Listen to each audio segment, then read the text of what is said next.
Sejam todos muito bem-vindos ao primeiro episódio da terceira temporada do VoaCast, esse projeto que tem como objetivo levar muito conhecimento para você, dono de estabelecimento, principalmente. Hoje eu estou com um convidado aqui na minha frente, mega especial. Eu vou inclusive ler a introdução dele porque é incrível. Olha só. Nosso convidado de hoje é engenheiro de produção, traz uma sólida experiência na liderança de processos e equipes na indústria. Olha que interessante. Sua trajetória na consultoria começou de forma curiosa, ajudando a pizzaria de um amigo. Foi ali que ele percebeu que uma pizzaria funciona como uma verdadeira fábrica, só que de pizzas. Adaptando métodos industriais de gestão para o setor da alimentação, ele desenvolveu um modelo que vem gerando excelentes resultados em todo o Brasil. Assim nasceu o projeto Pizzaria Eficiente, que já impactou mais de 500 pizzarias com soluções práticas para aumentar a lucratividade e eficiência do negócio. Eu estou com Rodrigo Scartesini. Rodrigo, muito obrigado por aceitar o convite e estar aqui com a gente. Pô, muito obrigado, eu que agradeço, né? É legal ter essas oportunidades de trazer um pouco de conteúdo para o nosso mercado, que é um mercado que a gente vê que ainda carece de muita informação, né? Por mais que hoje em dia tem muita gente falando sobre como melhorar a gestão, como melhorar as vendas e tudo mais, mas a gente acha que é sempre importante ter esses espaços para trazer conteúdo de valor mesmo, onde tu não vai só ficar num vídeo de 30, 60, 90 segundos, onde você consegue aprofundar uns temas para coisas que vão realmente agregar para transformar a realidade. Às vezes o cara pega um insight daqui de uma conversa, um bate-papo no podcast, ele consegue melhorar as vendas no meio da semana, ele consegue diminuir algum custo que ele tem no negócio dele. Então é sempre muito bacana poder participar. Agradeço demais o convite para a galera da Voa aí para poder participar do podcast. Maravilha, Rodrigo. Obrigado.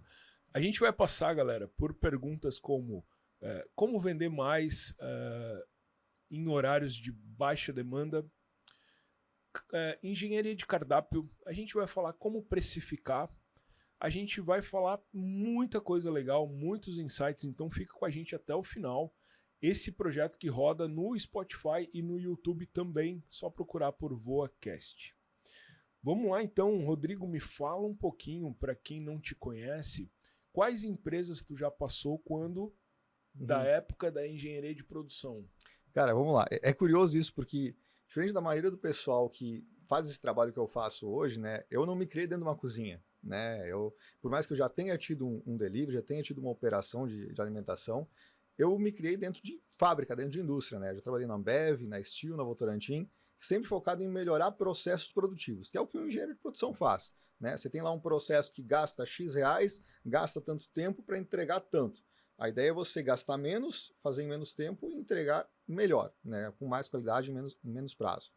E quando eu me deparei com a realidade da pizzaria dos meus amigos, os irmãos Rapzinski, inclusive um abraço para os meninos lá, para o Evandro, para o Vandoir e para o Leandro lá, os meninos da House. Eles são de onde? Chapecó, Santa Catarina, né? Quando a gente se deparou com a realidade deles lá, a gente viu uma pizzaria que estava vendendo bem, estava crescendo, né, mas que estava ficando com um tempo de entrega muito alto, estava dando 1h30, 2 horas no sábado. E a gente sabe que tempo de entrega é um gargalo para o crescimento de qualquer delivery. E aí a gente começou a aplicar coisas que a gente aplicava na indústria, né, de analisar tempos e movimentos, analisar das etapas qual é o gargalo, analisar o layout dos postos de trabalho, né, porque os problemas que o dono de restaurante enfrenta, muitas vezes eles são muito parecidos com o que uma pessoa enfrenta na indústria, né? Na fábrica eu me preocupava com o estoque de peças, me preocupava em atender os pedidos no prazo, me preocupava se eu ia ter operador de empilhadeira para atender os pedidos na época que eu trabalhava na Ambev. Sim. E no delivery o cara está preocupado com o preço da mussarela, ele está preocupado se ele vai ter estoque dos insumos, e às vezes ele vai ter que correr num atacadão da vida, num atacadista para comprar, ele vai estar preocupado se ele vai ter motoboy para entregar. Então os problemas eles são parecidos, e aí as soluções, a gente faz algumas adaptações e elas funcionam. E a gente começou dessa forma, melhorando processos lá atrás, em 2018, e aí que a gente se deu conta de que, beleza, processos é uma seara, é uma área muito importante de atuar, né? Mas por vezes é só a ponta do iceberg, né? Lá a gente conseguiu, na House especificamente, eles estavam com esse problema de 1h30, 2 horas de entrega, baixou para 40 minutos no sábado, no pico.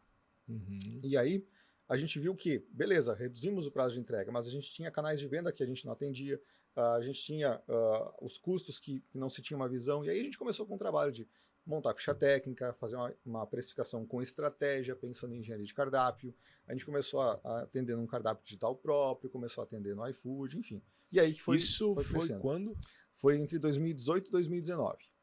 Pré-pandemia. Pré-pandemia. E aí, quando deu a pandemia, foi a loucura que todo mundo viveu, né? Eu tinha minha consultoria presencial lá de melhoria de processo, focado em fábrica mesmo, Sim. né? Esse mercado se fechou um pouco naquela época, e aí isso me abriu os olhos para o mercado do delivery, que estava explodindo. Tu estava trancado em casa, mas tu ouvia a moto passando o tempo todo, né? Então, pô, tem negócio acontecendo. E eu já tinha esse negócio começando a acontecer, né? E aí a gente começou a atender uma pizzaria em Curitiba, outra pizzaria em Maceió, e a gente viu que aquilo que a gente fazia presencial ali na House Pizzaria podia ser replicado no online.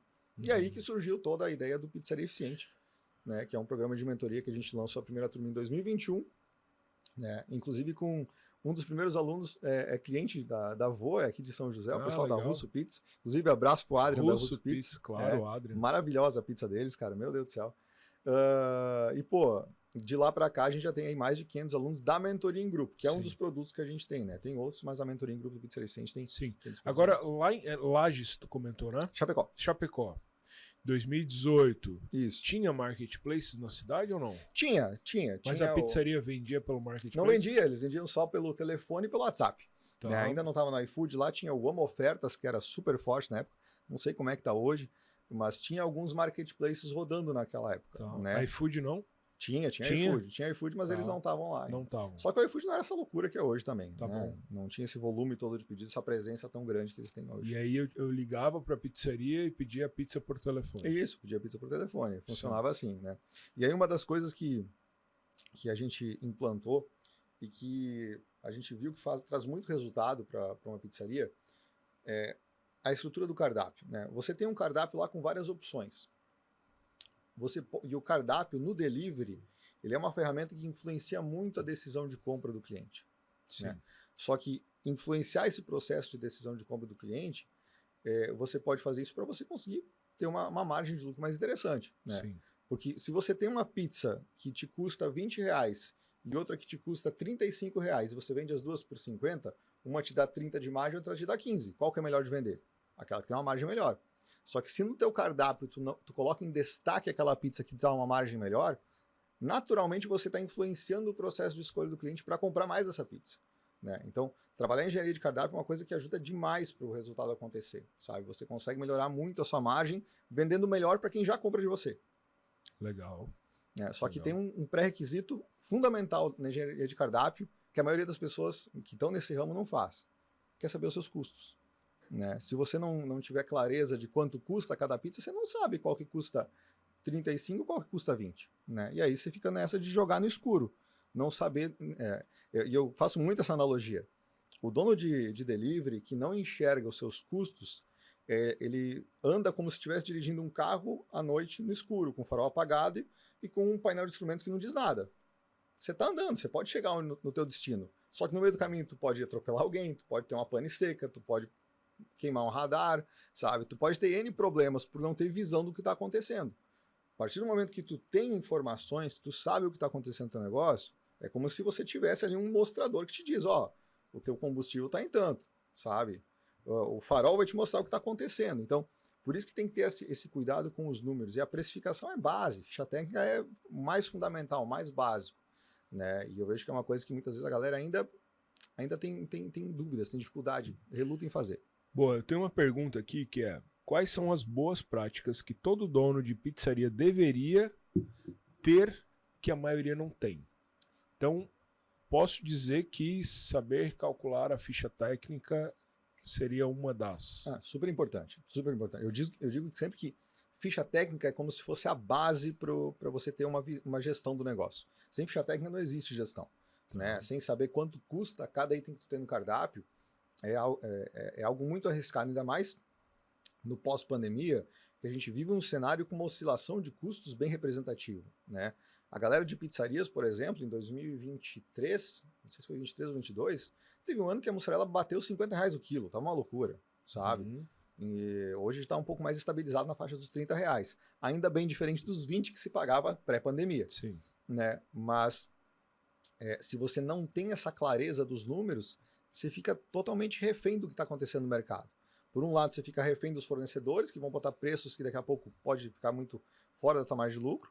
E do outro lado, você fica refém da concorrência, que às vezes você vai querer competir com um cara que tem um preço que você não consegue atingir, sabe? E então, eu vejo que ter essa clareza dos custos é super importante, é base para você conseguir fazer qualquer ação. Eu sei que dá pra gente gravar um episódio inteiro só sobre ficha técnica, mas vamos tentar resumir para quem não sabe o que é ficha técnica. Vamos lá. Ficha técnica, basicamente, é você tabelar o custo dos seus produtos com base no que compõe esse produto.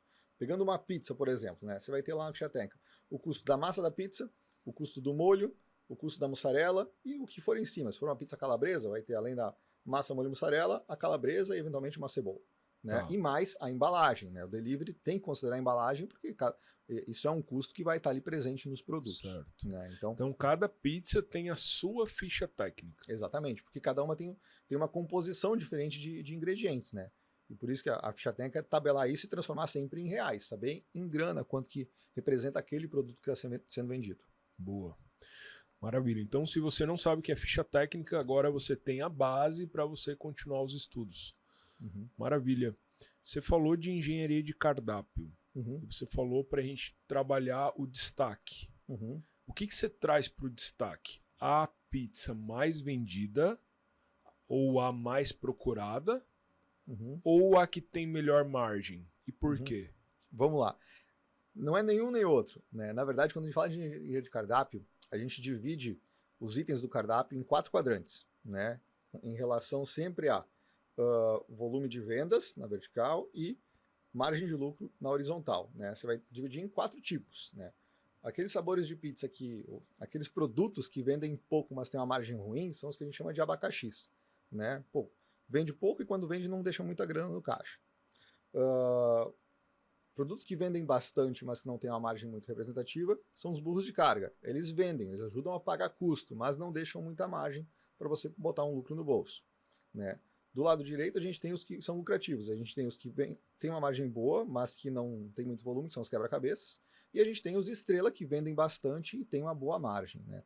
Quando a gente fala de engenharia de cardápio, a gente tem que olhar para os produtos que são estrela, produtos que têm um apelo comercial, que têm procura, que têm venda e que também têm uma boa margem. Entendi. Né? Não adianta você tentar ficar vendendo abacaxi, sabe? Tem que tentar vender aquele produto que realmente vai te dar um retorno. E a ideia da engenharia de cardápio é, beleza, agora eu sei do meu cardápio quais são os itens de cada um desses quadrantes. Vou dar destaque naqueles que realmente vão me trazer resultado. Entendi. Então não é somente sobre ter margem. Tem que ter margem, mas também tem que ser bem visto no mercado, Tem que ter procura, né? Por exemplo, pegando o exemplo de pizzarias, né? Pizza de milho geralmente é um tipo de pizza que tem uma margem muito boa, mas ninguém quer. Entendeu? Sim. Ninguém quer. Sempre tem aquele cliente que pede a pizza de milho, mas em linhas gerais é um produto que tem margem boa, mas não tem um volume de vendas tão interessante. Vai influenciar muito a escolha do meu cliente colocar pizza de milho em destaque? Talvez não. Agora, se eu colocar em destaque a calabresa, e ele é um produto que eu vejo que tem uma margem boa e boa procura, a chance do cliente pelo menos escolher uma fração da pizza, meia, um terço, um quarto, enfim, como calabresa é maior. Né? E aí eu estou fazendo com que pelo menos uma parte do pedido seja do item que eu tenho uma margem de lucro mais interessante. Boa. E o que tu acha dos cardápios que trazem na primeira sessão os combos? Tu acha que faz sentido essa estratégia? Combo família, combo amigos, enfim.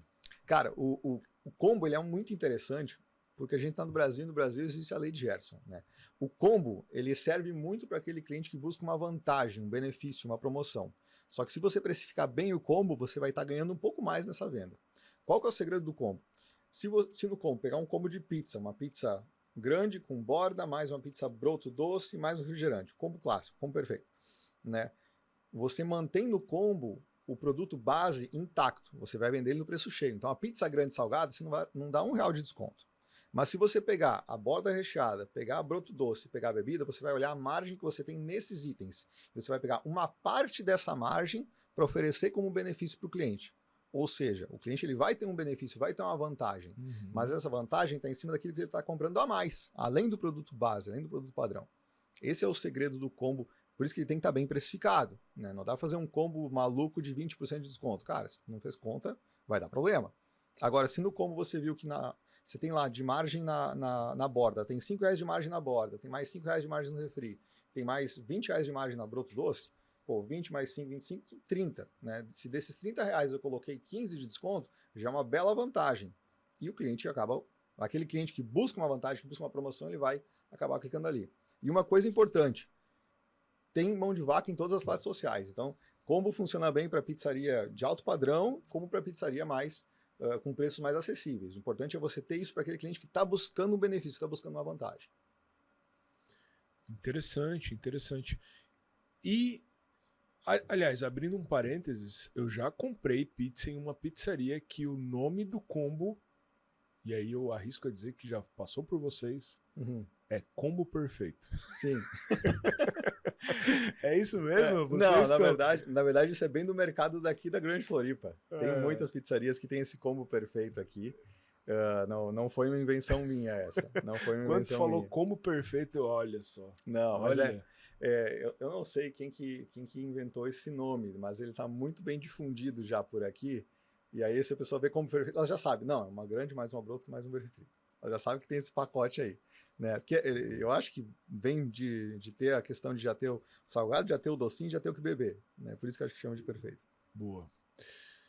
E sobre a diferença tão baixa de preço entre o tamanho das pizzas? Para que eu imagino que seja estratégia para induzir o consumidor a pegar sempre a gigante. Uhum. Faz sentido então vender mais a gigante do que a pequena? Como que é isso? Por que a diferença da grande para gigante é R$5? Vamos lá, tem um negócio que se chama ancoragem, né? E eu não lembro se foi o próprio McDonald's que fez um estudo disso, ou se foi uma rede de cinemas que fez isso em cima dos saquinhos de pipoca.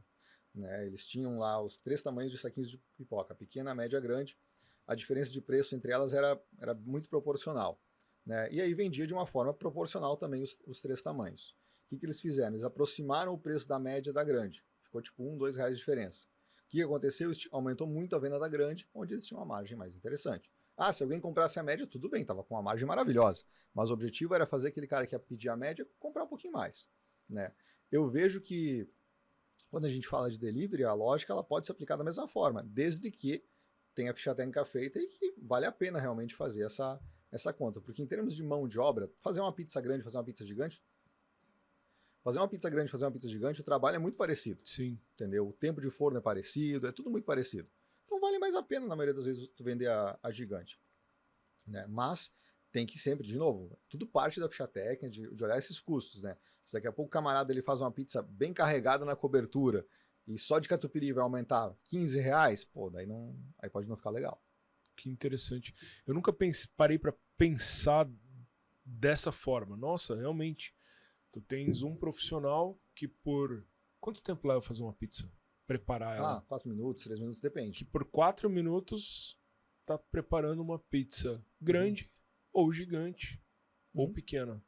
Mas ele tá ali por 4 minutos, independente do tamanho da pizza. Exato. O que muda mais do que o tamanho da pizza é a quantidade de sabores que ele tem que fazer. Isso interfere mais no tempo do pizzaiolo na montagem. Né? Se o cara vai pedir lá uma pizza com 4 sabores diferentes, cara... O cliente fica feliz, mas o pizzaiolo sofre nessa hora. Ele tem mais trabalho porque tem que ficar cuidando qual parte que ele está montando e tal. E esse esforço, que por mais que pareça, não, mas é simples, ele tem que fazer com mais cuidado, com mais cautela, e isso demora mais. A gente vê, quando você tem, principalmente em pizzarias, isso é muito comum lá em São Paulo. Né? Lá em São Paulo é sabor único ou meio a meio, geralmente, né? Mais de 35. É muito mais rápido esse processo, né? Principalmente quando é sabor único. O cara dá uma passada e vai... o processo acaba saindo muito mais rápido. Faz sentido a pizzaria vender só sabor único? Não, né? É uma estratégia. É uma estratégia. Tem visto isso? Não, mas aí tá. Tem que sempre entender o mercado onde tu tá inserido, né? Aqui na região sul, é algo que eu vejo que a galera tem um pouco mais de dificuldade disso, porque o mercado tá acostumado a pedir variedade. O brasileiro tá criado com essa necessidade de ter variedade. Mas é uma estratégia que vale muito para algumas datas específicas onde tu sabe que tu vai ter um pico de vendas, né? Por exemplo, galera que abre no dia 1º de janeiro, galera que abre no dia 25 de dezembro, né? São dias que tem um pico de vendas muito alto porque tem muita gente fechado. Nesses dias é mais interessante você trabalhar com um cardápio reduzido, com sabor único ou no máximo meio a meio para o teu processo de produção ser mais acelerado, sabe? Nessas datas específicas, nesses mercados, dá para fazer assim, né? Então quer dizer que tu recomenda aos teus alunos a ter cardápio vivo, no sentido de que, dependendo do momento em que você está, é um cardápio, dependendo, é outro. Cara, o cardápio ele não pode ser uma coisa estática, né? Você tem que ter estratégia por trás do cardápio, porque é ali que a venda acontece, né?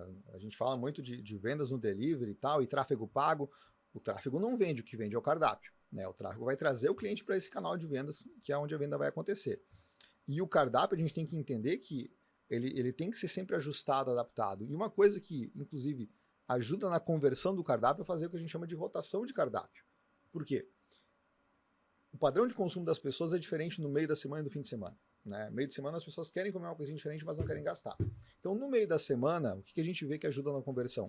Colocar no topo do cardápio, que é o que todo mundo vai ver, aqueles produtos que têm um ticket médio um pouco menor, um combo daqui a pouco com uma oferta mais atrativa, sabe? Ao invés de você colocar um combo família, coloca um combo casal, sabe? Colocar daqui a pouco algum combo com uma brotinho, uma pizza média, enfim. Itens com ticket médio menor no topo do cardápio. Final de semana você inverte a lógica. Final de semana o pessoal gasta um pouco mais. Né? Então, acho que até me perdi agora na pergunta. Grande sacada, hein? Grande sacada. Mas a ideia por trás é você entender que o teu cardápio ele é um canal de vendas que você tem que procurar usar ele de uma forma estratégica. Não pense no cardápio como uma lista simples para o cliente escolher. Tu vê muito no mercado, nas pizzarias por onde tu passa, cardápio estático e até mega elaborado, bonito, nossa, elegante, né? Tu percebe que o empreendedor teve um cuidado e com certeza gastou muito para aquele cardápio, mas o fato de ser estático e não ter variações, isso é bastante comum nas pizzarias? Cara, infelizmente é bastante comum, tá? Infelizmente é bastante comum porque essa visão de enxergar o cardápio como algo estratégico é algo que uma minoria muito pequena ainda faz, tá? A grande maioria do mercado tem um cardápio lá que é um listão para o cliente escolher e seja o que Deus quiser, que não, às vezes está por ordem alfabética, às vezes está por ordem de preço, mas não tem nada que influencie esse processo de escolha, né? O próprio cardápio físico, né? A gente fala muito de ter foto para foto estimular a compra, né? Pô, o cara pega um cardápio físico de 30 sabores de pizza, vai colocar foto em todas, vai ficar meio poluído. Beleza, você não vai colocar em todas. Você vai escolher dessas 5, 6 sabores de pizza que estão aparecendo nessa página. Qual que eu tenho uma margem mais interessante que vende bem? Eu vou colocar uma foto nessa pizza e vou marcar com uma flechinha naquele sabor, na descrição dela, né? Então, o cardápio ele tem toda uma estratégia por trás. O ponto é enxergar que não é só uma lista. Vai induzindo, né? Vai conduzindo o cliente para melhor compra para o negócio. Pro negócio. Maravilha.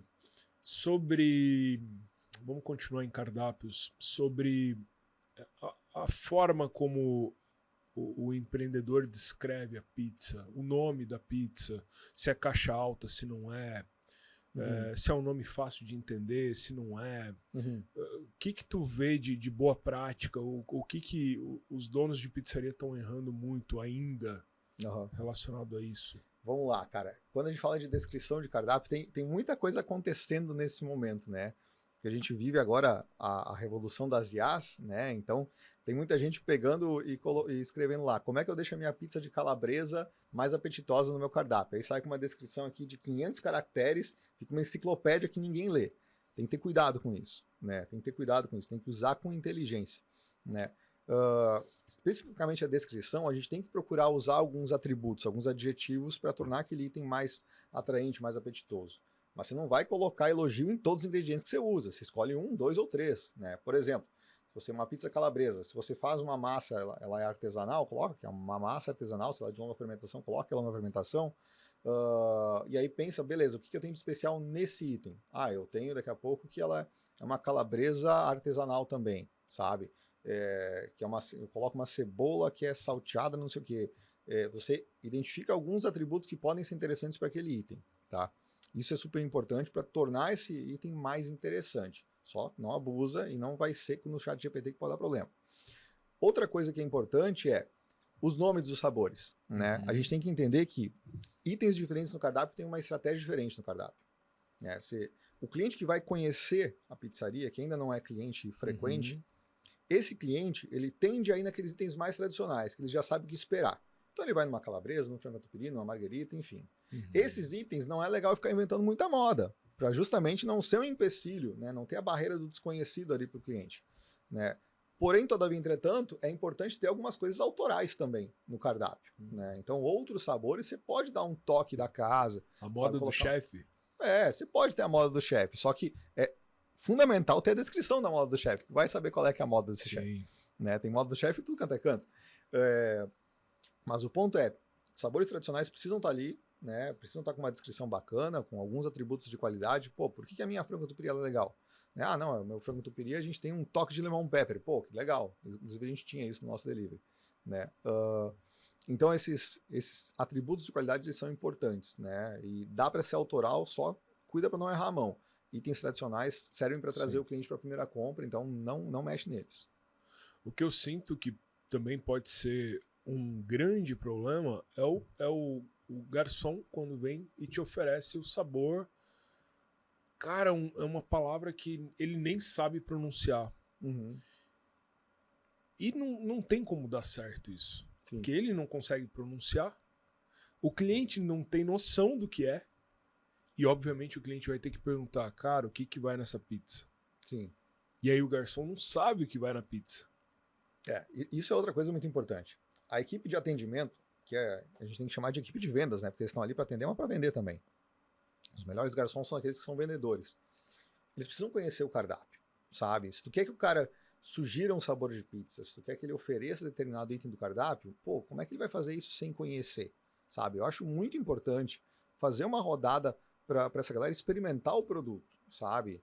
E reforçar com essa galera quais são os itens que você tem que comentar dessa pizza, sabe? Com que vinho, com que bebida que daqui a pouco harmoniza esse sabor aqui. Isso tudo ajuda demais para esse cara conseguir fazer uma venda mesmo, sabe? Não ser só um tirador de pedido, que é o que a gente mais vê por aí, né? A gente vê muitas vezes o dono de negócio reclamando da mão de obra, mas ele também não trabalha para qualificar essa mão de obra entregar mais para ele, né? Aí fica dependendo muito de ter um ou outro cara que é proativo e tal, mas, cara, você entende que vira um funil que fica cada vez mais difícil de acontecer. Então, por vezes, você tem ali um funcionário que tem uma boa vontade e quer aprender, então ensina esse cara, não espera ele buscar. Porque se você for só esperar ele buscar, daqui a pouco alguém vai buscar ele de você e vai levar para outro negócio. Né? Então, treinar essa equipe é super importante, fazer eles conhecerem o cardápio, entenderem, isso ajuda demais no processo de vendas. E claro, se puder simplificar a questão dos nomes também ajuda. Sim. E visitar operações também, né? Visitar os concorrentes, entender o que o mercado tá fazendo. Eu mesmo ontem estava em Balneário Camboriú, não vou citar o nome da pizzaria, embora eu seja fã da marca, mas todo garçom chega para mim e fala, pizza com deliciosa massa artesanal. Olha só, começa falando pela massa, para depois falar queijo brie, raspa de limão siciliano, parará, parará. Eu falei, nossa, e aí quando você vai nessa operação, você tem que perceber o que está acontecendo. E tá nos mínimos detalhes, né? É no detalhe que se ganha o jogo, sabe? Tem um cliente meu de Goiânia, que eles têm uma operação de salão que roda muito bem, né? E a gente começou a consultoria com eles ajustando a precificação, enxergando quais eram os itens com mais, menos margem de lucro. E ali a gente percebeu que as pizzas doces tinham uma margem muito boa. E aí a gente fez um processo lá de ajustar o roteiro de atendimento dos garçons. Para quê? Para a galera oferecer a pizza doce quando o cliente estava fazendo o pedido da salgada. Porque nessa hora a pessoa está com fome. Tem 70% mais chance dela pedir a doce quando ela está com fome pedindo a salgada do que deixar para depois. A gente fez esse movimento, eles aumentaram 9 mil de faturamento no primeiro mês. Só vendendo pizza doce a mais, sabe? Isso que nesse momento eles ainda não estavam colocando comissão para os garçons, né? A ideia era ver qual era o padrão de demanda que se tinha com esse processo instalado e a partir disso botar uma comissãozinha para essa galera realmente oferecer mais, né? Então, muitas vezes a gente ajusta o processo, mas isso se reflete lá nas vendas. Então, ajustar o processo de atendimento é muito importante. Perfeito. O que tu pode me dizer sobre cardápio enxuto e cardápio extenso? Vamos lá, cara, vamos lá. Pizzaria é legal falar sobre isso porque pizzarias no Brasil tem muito aquela tradição de ter muitos sabores de pizza, né? Tem gente que até coloca como um diferencial, ó, temos mais de 100 sabores de pizza para você escolher. Qual que é o grande problema disso, né? Principalmente no delivery, a gente tem o chamado efeito Netflix do cardápio. A pessoa fica zapeando o cardápio como se fosse o catálogo da Netflix, né? E não sai dali, né? E não sai dali. Quem nunca ficou no Netflix zapeando e acabou não assistindo porcaria nenhuma? Né? Então, isso acontece com o cliente também. E é uma venda que o dono do delivery nem percebe que perdeu. né? Porque a pessoa acessou o cardápio, não pediu, não falou nada, foi ver o que tinha na geladeira porque estava com fome e estava com pressa.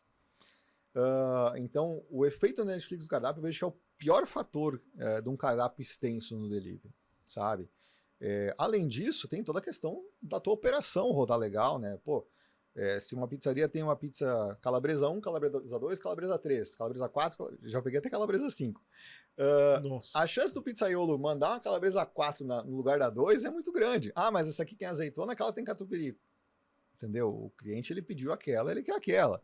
Né? E o pizzaiolo, às vezes, tá na muvuca, numa fila ali, numa correria, cara, ele não vê que tem um detalhezinho ali que é diferente. Então, simplificar o cardápio ajuda muito para a operação errar menos também. Além de, claro, do óbvio, né, que é a questão do estoque, de ter menos ingredientes aí para ter que organizar. Mas a gente vê que cardápios enxutos são muito mais eficientes, tanto para o processo de produção, para o estoque, mas também para a venda. Né? Só que quando a gente fala de pizzarias, por exemplo, um cardápio enxuto tem ali 20, 25 sabores. Para uma hamburgueria isso é muito. Né? Para uma hamburgueria não tem que ter tanto. Agora, para uma pizzaria, 20, 25 sabores se adapta muito para a nossa cultura local, de você ter sabores tradicionais, ter sabores autorais, ter sabores doces e conseguir oferecer uma diversidade que vai conseguir casar bem com a operação. Isso conecta com o que a gente estava falando sobre o cardápio não ser estático. Então, para o dono de estabelecimento sair desse episódio já com algo a se fazer ainda hoje, acho que a gente pode dar como sugestão para ele, e aí tu me corrige se eu estiver errado, mas você tem seu cardápio, ele é estático e ele é completo. Uhum. A partir daí começa a trabalhar em ramificações, em tornar o seu cardápio mais dinâmico. Uhum. Então observa as datas, horário de pico, de repente testa uma variação do cardápio. Também. Eu acho que tudo começa da precificação, da ficha técnica, sabe? Tudo começa com a ficha técnica por quê? E o tema de caso do pessoal que está assistindo aí, tá? Começa com a ficha técnica para ver quais são os sabores que têm mais ou menos margem de lucro. Aqueles que não têm uma margem de lucro tão boa, vê quais que vendem menos. Começa a tirar esses aí do teu cardápio. Começa o processo de enxugar o cardápio por aí, né? A partir daí você vai olhar para os outros. Beleza, quais que eu tenho uma margem mais interessante, quais que eu vou colocar em destaque, quais que eu vou tentar fazer alguma ação promocional para puxar vendas, sabe? Por quê? A ideia do cardápio é trabalhar com menos opções, né? E, de novo, pizzaria 20, 25 opções está excelente, né? E ter espaço também para fazer alguns testes de sabores sazonais, né? Por exemplo, agora a gente está na febre do morango do amor, né? Meu Deus do céu, morango do amor, Sim. né? Tem o pró e contra disso. O contra é que o preço do morango disparou, né? Mas o pró é que só se fala nisso. Sim. Então, se o cara coloca alguma parada assim no cardápio, ele vai chamar atenção naturalmente, porque é o que está no hype do momento, né? Então, tem que ter espaço no cardápio para poder fazer essas variações, para pegar essas trends, pegar o que está em alta, pegar o que daqui a pouco é sazonal, que pode ser interessante, né? A gente passou pela época de São João, pizza com paçoca, uma coisa assim, também é algo que chama atenção, né? Então, um cardápio que é mais enxuto, ele tem espaço para fazer esses ajustes, essas variações, né? O cardápio que é muito extenso vai ser só uma coisa lá no meio de um monte de outras. Tá, vamos lá, achei super curioso esse caso, então tô me imaginando aqui como dono de pizzaria, quero entrar nessa onda. Aliás, quem tem pizzaria e não tem uma pizza com morango do amor, tá fora. Tá perdendo dinheiro. Então pega a visão. Mas vamos lá, eu não tenho a pizza morango do amor, é isso? O morango do amor. Pronto, vou colocar ela para hoje à noite. Uhum. O que eu devo fazer? Eu já devo puxar ela para destaque? Cara, primeira coisa, a gente tem que entender que o cardápio é onde a conversão vai acontecer. Se tu pensar como um processo, ele está na última etapa do processo. Uhum. Eu tenho que fazer o cliente chegar lá. Para ele chegar lá, esse cardápio tem que estar num canal de vendas, né? Pode ser minha loja no iFood, 99, enfim. Cardápio digital, tem vários. Né? Tem várias opções. Só que para ele chegar no meu canal de venda, eu tenho que ter feito alguma ação de marketing ou divulgação para chamar esse cliente para o canal de vendas. Então, tão importante quanto eu querer colocar isso no cardápio e colocar isso em destaque, é eu fazer ações para trazer as pessoas para lá. Perfeito. Né? Então, primeiro, e antes de fazer qualquer ação, eu tenho que testar o produto, ver como é que fica, né? Pensar no delivery e tudo mais. Né? A gente até postou um negócio falando do morango do amor na semana passada e veio uma pessoa comentou: isso não vai dar certo porque a pizza é quente, vai derreter, não sei o quê. Manda separado, manda do ladinho, sabe? Claro. Testa para ver como é que faz isso. Né? Mas a ideia é, para aproveitar esses hypes, essas trends, coloca no cardápio, coloca em destaque, mas faça um vídeo Promova isso no tráfego pago para as pessoas ficarem sabendo realmente disso, né? O orgânico tende a ser ter um alcance bacana porque é um assunto que está em alta, Sim. né? Mas se tu potencializa isso no tráfego, tu consegue chegar em mais pessoas e ter um retorno ainda maior. Sim. Imagina que tá todo mundo procurando sobre morango do amor e de repente aparece a sua pizzaria, porque você, na verdade, estava assistindo o episódio do VoaCast, um projeto da Voa Delivery, e você teve a ideia de fazer a pizza morango Morango do amor. do amor, que nenhuma outra pizzaria tem. Então tá todo mundo lá buscando morango do amor e de repente cai a sua pizzaria, né? Exato. Tem gente que tá com o Instagram que é só morango do amor agora. Pronto. Vamos lá, vamos falar sobre como vender mais. O CEO do iFood, Diego Barreto, fala muito sobre pizzarias usarem daquele horário do dia, principalmente do dia da semana que tem menos movimento, mas o horário que também tem menos movimento, utilizar dos insumos da pizza para fazer outros produtos e, de repente, até com uma outra marca, continuar vendendo, né? Não vender somente no horário noturno, enfim. O que tu acha sobre isso e se tu recomenda algo além para os teus clientes? Vamos lá. Ali tem muitos pontos muito importantes sobre ter outras coisas rodando na tua operação. Primeiro dela, tu vai pagar o aluguel do teu ponto, independente do que tu faça com ele, né? Nunca vi alguém conseguir um desconto com o proprietário porque usa só de noite, né? Não, de dia eu não vou usar. Ou porque não abre na segunda. Entendeu? Loja fechada não fatura. Então, se ela tá fechada de meio-dia, ela não vai faturar. Se tá fechada na segunda, ela não vai faturar, né? Se tu puder incrementar esse faturamento em outros horários, outros dias, é positivo, desde que a precificação esteja bem ajustada. Então, eu acho super importante procurar formas de rentabilizar bem os custos fixos que você já tem. Seja o custo fixo com aluguel, seja o custo fixo com mão de obra, enfim. O que tem que tomar cuidado é sempre com o que tu está atrelando à tua marca, né? Se você tem uma marca conhecida de pizzas, né, as pessoas valorizam muito o especialista, né? Elas tendem a procurar por pizza quando procuram por você. Elas não esperam que você vai vender um pão tortano, vai vender um panetone, uma coisa assim, que são produtos mais de panificação, né? Agora, se você tem outra marca para isso, a tendência é que você consiga tracionar mais volume. Muita gente começa testando esses produtos com a base de clientes e com a marca que tem, para num segundo momento dar o tomo, fazer a virada de chave para ter uma segunda marca, que é o que eu acho mais interessante. Eu vejo que é um processo saudável. O ponto aqui é ver o que faz sentido para a tua marca. Se a ideia é ser uma cantina italiana, faz todo sentido ter um pão tortano, uma schiacciata, produtos que usam dos mesmos insumos, usam dos mesmos equipamentos e que conseguem ter uma venda legal também, né? Em horários diferentes, em canais de venda diferentes. O ponto é entender como é que você vai ajustar a sua operação para isso, né? Por exemplo, quero trabalhar com venda de pão, né? Pão é um produto que não tem uma margem de lucro tão interessante. Quantos pães que eu tenho que vender para justificar o salário de ter uma pessoa no contraturno para isso, sabe? É ali que a gente tem que olhar e olhar para, de novo, a gente sempre cai na precificação. Eu tenho que saber qual a margem desses produtos que eu estou querendo vender, né? Por exemplo, uma coisa que aqui não é tão comum, mas no mercado ali da região de Curitiba e tal é mais comum, que é a galera que tem pizzarias vender lasanha também, né? Porque a lasanha tem um processo muito parecido, usa mesmos insumos, né? Faz no mesmo forno. Então, entender, beleza, e lasanha vende que horário? Vende no almoço, vende de noite também. Então, é entender quais produtos que eu consigo realmente encaixar para validar no meu processo, para daí eu fazer as contas e ver se vale daqui a pouco colocar num turno diferente. Porque não é porque eu já estou pagando aluguel que eu não vou ter que botar uma pessoa, vou ter que botar uma pessoa, isso tem custo, né? E é enxergar isso. Qual a margem que eu tenho nesse produto versus qual que é o custo esse que eu vou ter que cobrir com essa margem. Bom, então se eu fizer a conta, eu vou ter que vender lá 2.000 pães. Cara, para vender 2.000 pães não vai ser da noite para o dia. Vou ter que fazer um trabalho aqui de trazer base de clientes e tal. Mas 2.000 pães não, mas daqui a pouco, se eu fizer 200 sanduíches italianos, eu consigo. Opa, é um número mais fácil de eu alcançar. É algo mais tangível para eu bater esse ponto de equilíbrio dessa nova operação. Então, analisar muito isso, analisar o mercado onde você está, quais tipos de produto casa com a tua marca, com a tua proposta, com o teu público, né? Porque, querendo ou não, ele já tem uma operação rodando, já tem uma carteira de clientes, uma série de contatos ali para fazer, para oferecer esse produto. Agora tem que ver se as coisas fecham, né? Se a minha pizzaria, por exemplo, vende pizzas na faixa dos R$ 39,90, eu vou querer vender uma focaccia de 35, a galera não vai comprar, sabe? Agora, eu tô vendendo pizzas ali de R$ 79,90, num ticket médio mais bacana, daqui a pouco esse cara vai querer comprar uma focaccia para comer no café da manhã. entendeu? Então, tem que ter essa visão de, beleza, qual que é o posicionamento atual da minha marca, qual que é o público que eu tenho e quais produtos que esse público também busca. Aí eu consigo aproveitar bem esse ativo que eu já tenho, que é essa base de clientes. E nem tudo tá perdido, né? Se nada der certo, sempre tem um plano B, sempre tem para onde escapar. Então, não conseguir vender lasanha, bota a lasanha no rodízio. Exatamente. Deve ser por isso que tem um monte de pizzaria com lasanha no rodízio, nhoque e massas e não sei o quê. Mas sabe que uma coisa que eu tô pensando agora? É possível que à noite eu vá nessa pizzaria, tenha as pizzas, lasanha, nhoque, massas e etc.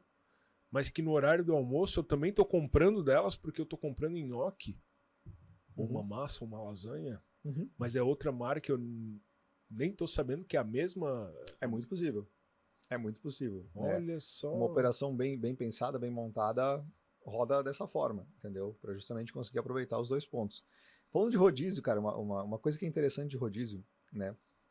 Muita gente se preocupa com o ticket médio e tal, mas o rodízio ele tem uma lógica um pouquinho diferente de funcionamento. E isso explica um pouco do porquê que tem a lasanha, o nhoque e tudo mais. No rodízio, a ideia não é fazer o cliente comer devagarinho. A ideia é fazer esse cara comer o mais rápido possível para ficar satisfeito o mais rápido possível e liberar a mesa o mais rápido possível.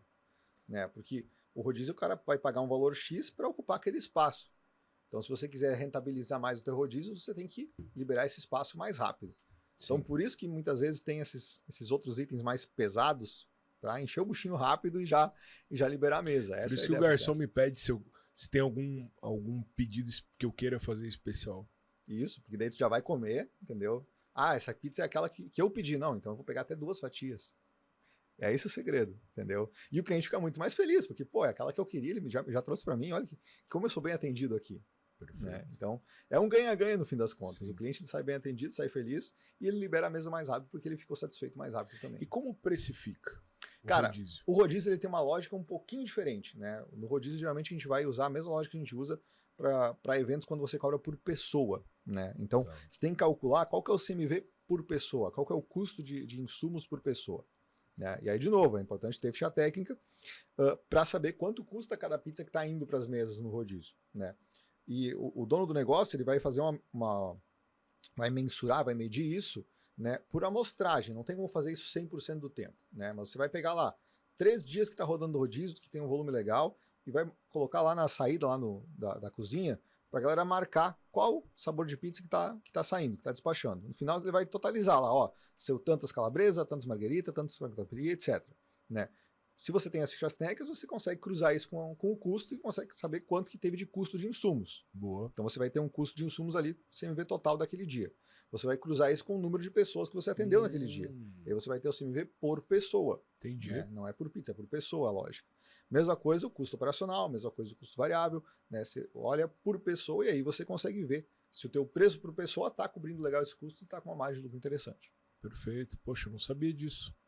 Tudo legal, tem jeito. Legal, tudo tem jeito. Tudo Deve tem ser jeito. o mesmo, deve ser a mesma dificuldade para um dono de um buffet livre. Isso, exato.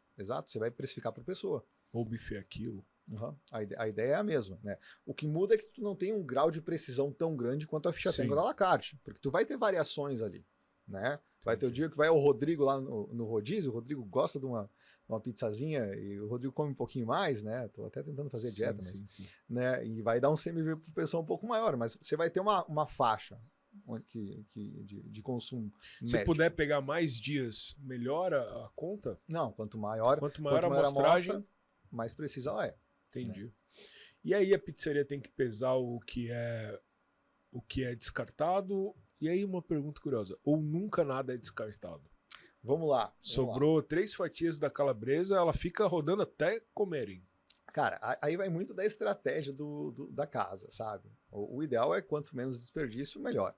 Né? Quanto menor for o desperdício, melhor. Mas se você vê que não está numa condição mais tão legal, ok, faz parte, é do jogo. O rodízio ele tem um desperdício maior. Mas, de novo, você vai sempre contabilizar com base no que está saindo. Entendeu? Então, tudo vai ser contabilizado. Aquela bordinha que o bendito cliente não quis comer para não ocupar espaço, você já contabilizou ela. Né? Faz parte do produto que já saiu da cozinha. Né? E aí tem algumas coisas que podem ajudar também para diminuir o desperdício da bordinha. Né? passar alguns molhos autorais da casa e tal, ou falar para o cliente, ó, esse molhinho aqui fica muito bom para chuchar a borda, sabe? Dá para fazer esse cliente comer também e diminuir o desperdício. Que legal. Tá, mas só para consolidar, o que vai fora, o que vai pro lixo, também contabiliza. É custo, né? É custo. Aquilo ali Sim. saiu do forno, ele foi contabilizado lá quando o cara marcou lá uma marguerita, por exemplo. Então o custo ele já está ali, ele já existiu. Né? O que tu vai fazer com ele depois, né? Se foi realmente para o cliente ou não. Né? É importante contabilizar isso para ver quanto que está dando de desperdício na média. Né? Se a gente consegue diminuir esse desperdício, melhor. Né? O cliente já vai acabar consumindo mais daquele produto ali. Né? Então é importante contabilizar, mas ele já está na conta quando você marca o que saiu. Eu tenho tantas perguntas. Tem uma pizzaria que eu costumo pedir e eu queria entender se tu já desenhou algum processo para o dono da pizzaria coletar feedbacks dos clientes. Sim. Porque eu já tô cansado de pedir a pizza e falar, olha, é sem azeitona. Rapaz, a pizza sempre chega com azeitona. Cara, E eu não sei como reportar o dono da pizzaria. Olha só, eu vou parar de pedir aí. Cara, e a azeitona aumentou muito o preço ultimamente. Aí, nem Entendeu? quero isso. Aí que tá. A azeitona, mais um corte pro podcast.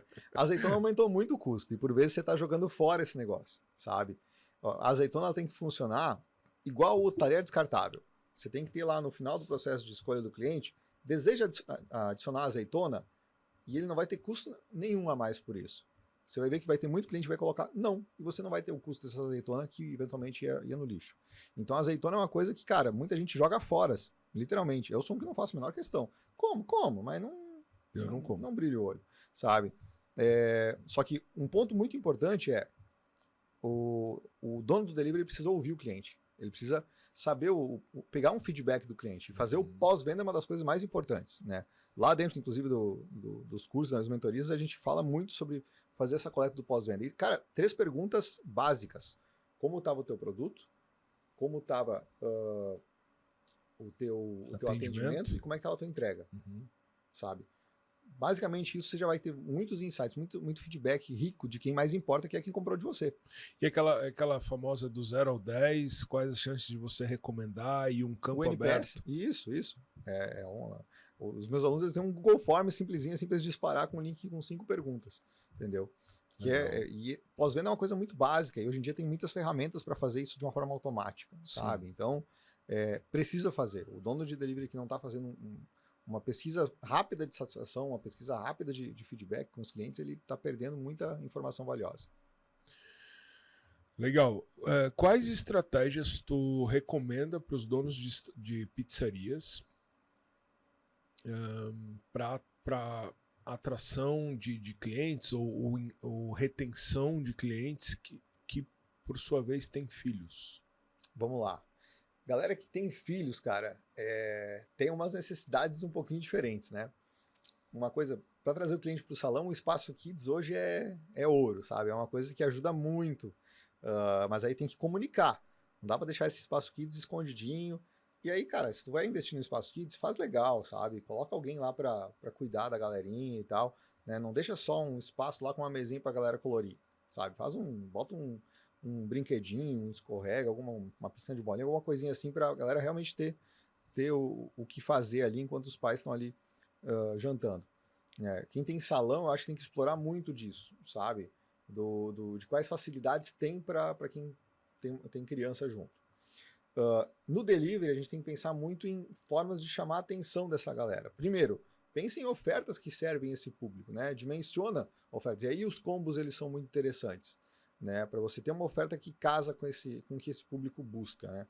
Outra coisa que é importante é saber aonde que está a atenção dessas pessoas, né? Quando a gente fala de marketing, você tem que estar muito atento aos lugares onde o teu público presta atenção, né? É ali que você tem que estar presente, né? Então, se você tem um público muito família, daqui a pouco patrocinar um evento de um arrancadão pode não ser tão legal, sabe? Mas daqui a pouco vai ser uma tarde no parque, um evento num sítio, uma coisa assim, que tem alguém promovendo na cidade, tenta de alguma forma estar lá, estar presente, aparecer, vincular a tua marca, sabe? Pensa sempre nisso, aonde que esse público está prestando atenção para você estar com a tua marca ali aparecendo para eles. Isso é super importante, né? Porque é ali que você vai conseguir captar essa galera para olhar para o seu negócio. E se ele olha para o teu negócio, e quando ele chega lá, tem uma oferta que fecha com o que ele precisa, pô, a venda acontece. Quem falou sobre, eu achei fantástico, foi o Rafael Silva. O Rafael Silva falou num dos eventos que ele deu aqui em Florianópolis, eu estava presente, sobre quando o cliente pede aquele produto Kids, você colocar um mimo dentro do pacote e mandar. Seja um bloquinho de desenho para pintar, uma bolinha colecionável, compra na Shopee por R$2 cada uma, R$1 cada uma. O que tu acha dessa estratégia? Faz sentido? Cara, eu acho muito legal, cara. Eu acho muito legal. Tem que sempre medir o custo, né? Ver a margem que tu tem para fazer as ações, mas eu acho muito interessante porque tu traz tu associa uma memória afetiva com o teu produto, sabe? Tu ajuda o cliente a correlacionar uma emoção boa com a tua marca, sabe? Isso ajuda demais, né? Uma das coisas que a gente tinha no meu delivery era uma embalagem que é para colorir, sabe? Tem essa onda, eu não lembro como é que é o nome do Bud alguma coisa, que a galera tá colorindo desenhos e tal. Sim. Né? E a gente colocou isso na embalagem da pizza, sabe? E aí veio um monte de família repostando os desenhos que os filhos fizeram, que pintaram, coloriram e tal. Então, pensar em coisas que vão ser interessantes para esse público eu acho legal. E um mimo, eu acho que, pô, mimo sempre é bacana, sabe? Eu tava procurando aqui uma foto no meu celular. Olha que bacana. Eu vou depois passar pro Pedro, e o Pedro vai colocar essa foto nessa minutagem. Anota aí a minutagem. Olha que bacana esse garfo e faca. E tem duas marcas nesse garfo e faca. Uma marca é a pizzaria. Essa pizzaria é tradicionalzíssima lá em Caxias do Sul, muito saborosa. E a outra marca, que está plotado no garfinho e faca, vocês estão vendo aí, vocês vão estar vendo na imagem, é de uma escola de idioma. Quando eu tava no rodízio e chegou pro meu filho, eu nem pedi nada. Meu filho na cadeirinha, de repente chegou esse par de talheres, eu bati o olho, eu gravei um vídeo na hora, pra gente postar nas redes sociais. Cara, que fantástico. Que fantástico. O meu filho, 2 anos e meio, todas as refeições ele tá com o garfinho e a faquinha dele. Olha que legal.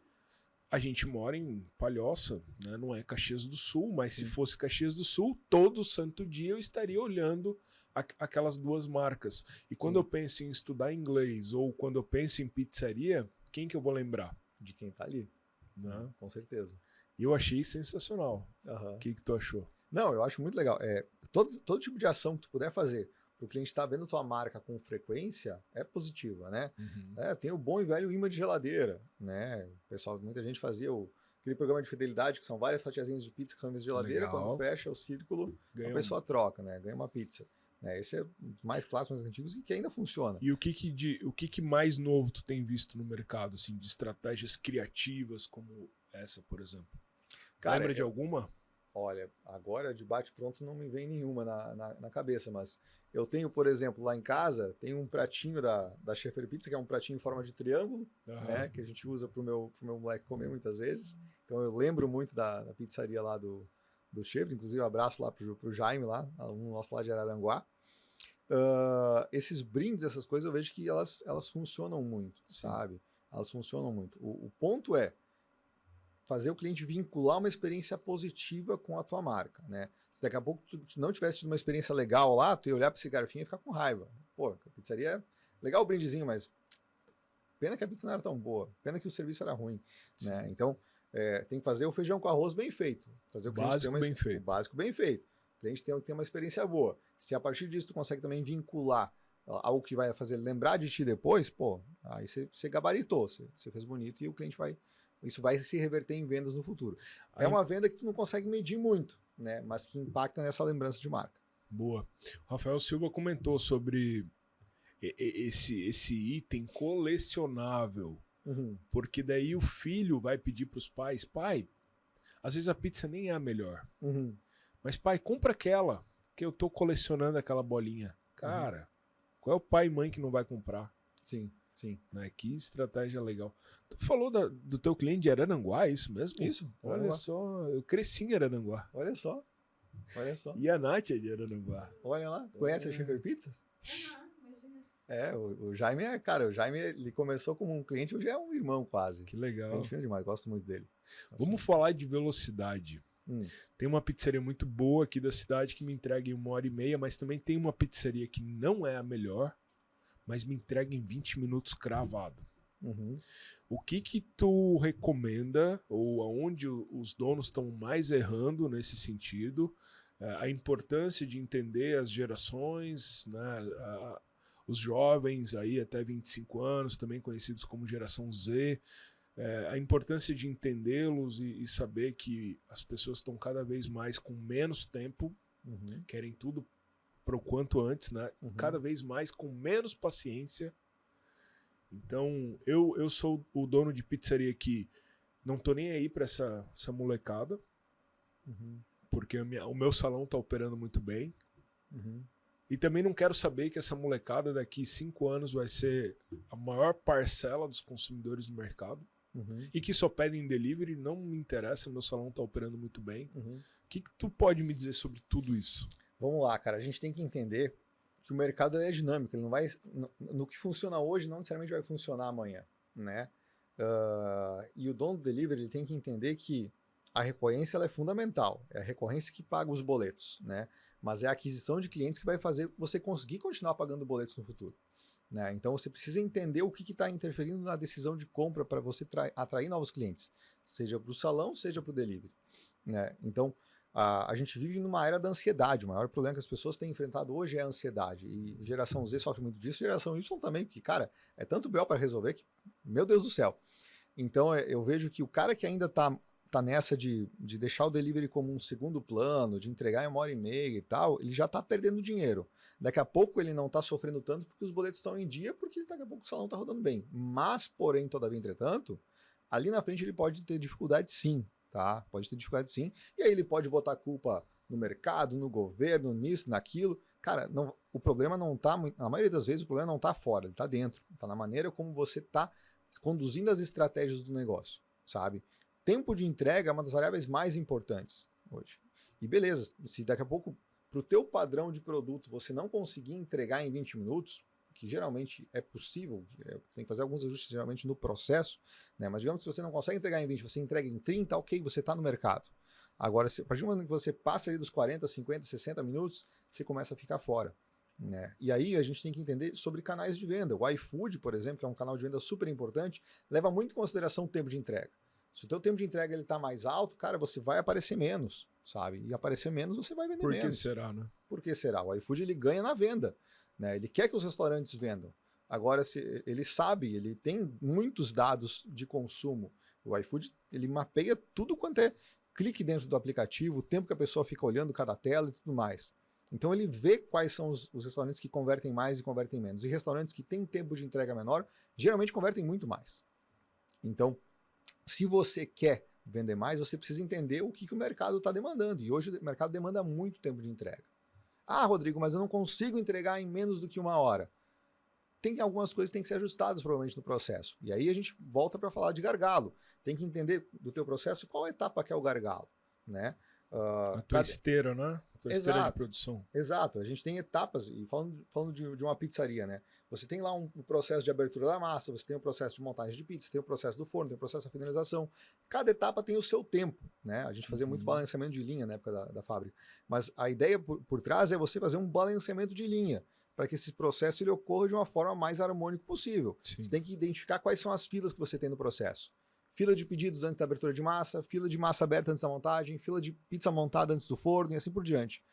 Qual que é a maior fila que eu estou tendo? Onde que está trancando o meu processo? Não pode ter funil nesse processo, né? Exato. No sentido de que a pessoa está ociosa porque a pessoa anterior não entregou, ou ela está sobrecarregada porque ela é o funil da esteira. É o que a gente chama de gargalo. Né? Gargalo. É o gargalo do processo. Né? E esse gargalo ele pode ser uma etapa manual, como a montagem de pizzas, e pode ser uma etapa de máquina, como forno. Né? Se você tem lá um forno que o cara tem que esperar liberar espaço para botar mais uma pizza, o gargalo está no forno. Né? Então você tem que enxergar. Por que enxergar o gargalo é tão importante? Porque 1 segundo perdido no gargalo é 1 segundo perdido no processo inteiro. Né? O gargalo é que vai ditar o ritmo da produção. Então se você foca no gargalo e otimiza o uso do gargalo, você otimiza o teu processo produtivo como um todo, Sim. sabe? E beleza, por exemplo, digamos que o gargalo está na montagem das pizzas, né? Pizzaria geralmente é forno ou montagem, né? Digamos que o gargalo está na montagem das pizzas. Cara, o montador de pizzas não tem que sair daquela bancada de montagem por nada. Vai sair daqui a pouco para ir no banheiro e tal, fora do horário de pico, mas de resto, ele tem que estar ali trabalhando. Ah, terminou a calabresa. Ele tem que gritar para alguém trazer. Não é ele que vai ter que ir lá buscar as coisas no estoque. Porque 1 segundo perdido no gargalo é 1 segundo perdido no processo como um todo. Então, e nessas situações, tem que treinar um coringa daqui a pouco da abertura de massa para ajudar na montagem também. O forneiro para ajudar na montagem. Para quê? Para que esse processo flua melhor e esse gargalo produza mais. Se o gargalo produz mais, o processo todo produz mais também. E sobre todas as pessoas da cadeia serem comissionadas por cada venda. Por exemplo, isso uma estratégia dentro da pizzaria, mas que impacta em todos. O pizzaiolo, o motoboy, a pessoa que recebe o pedido, o garçom, todo mundo ser comissionado pela quantidade de vendas. Tu acha que é uma estratégia interessante?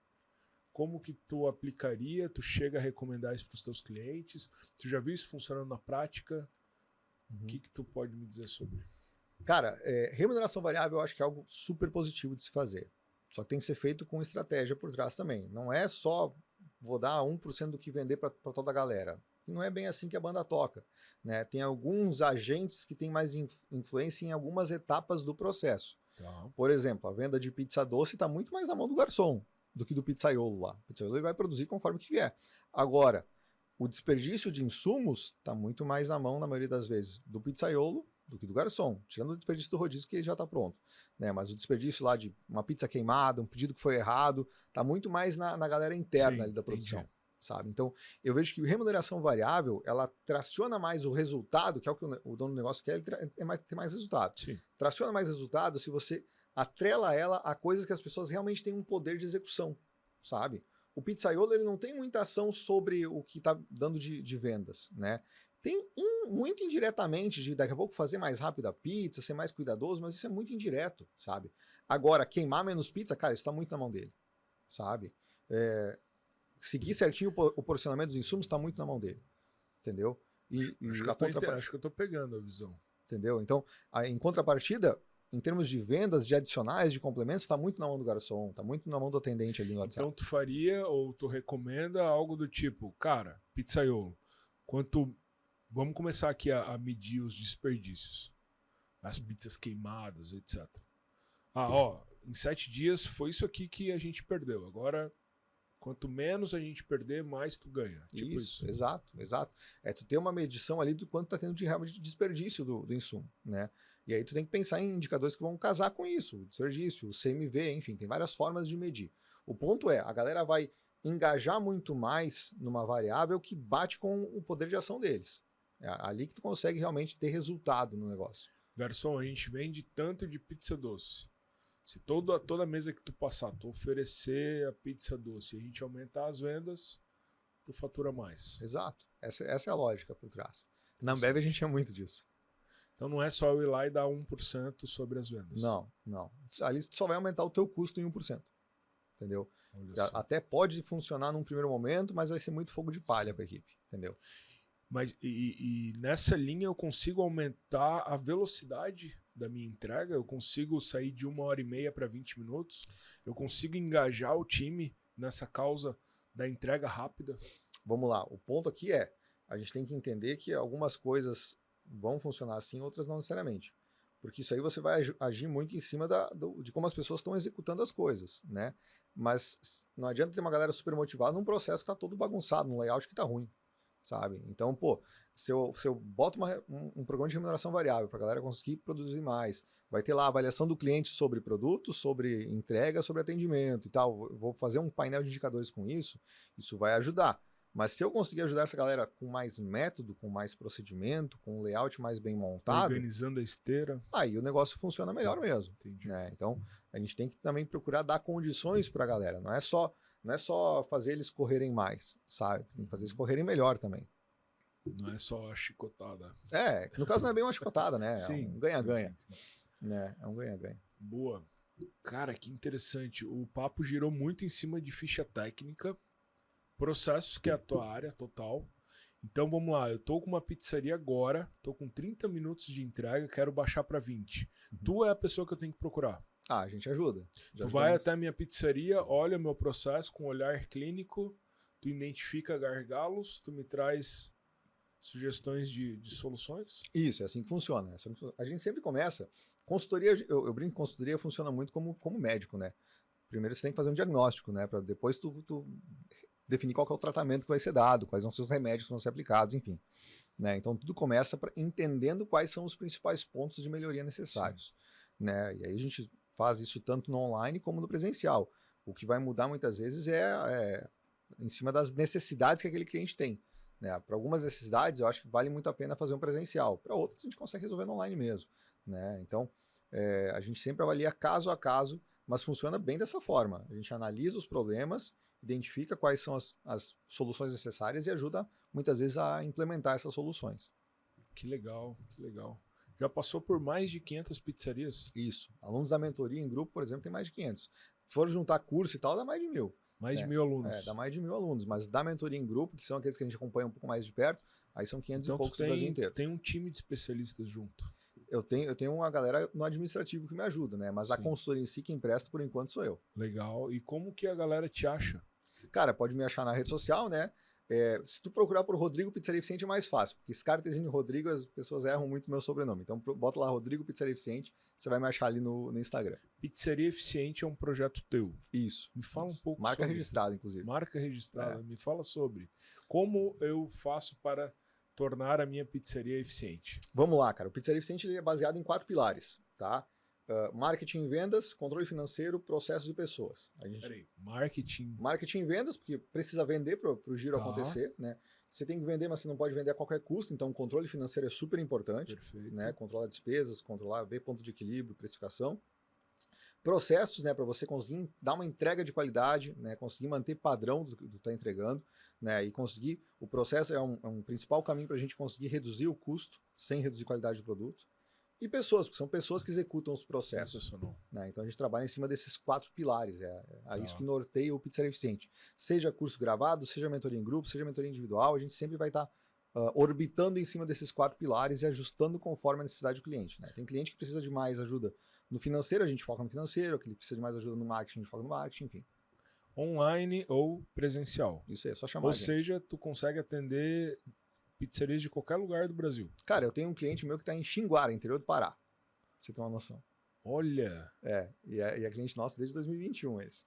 Nossa, que legal. Nunca tinha nem ouvido. Aí eu fui olhar no Google Maps, rapaz, ele tá no meio do mato.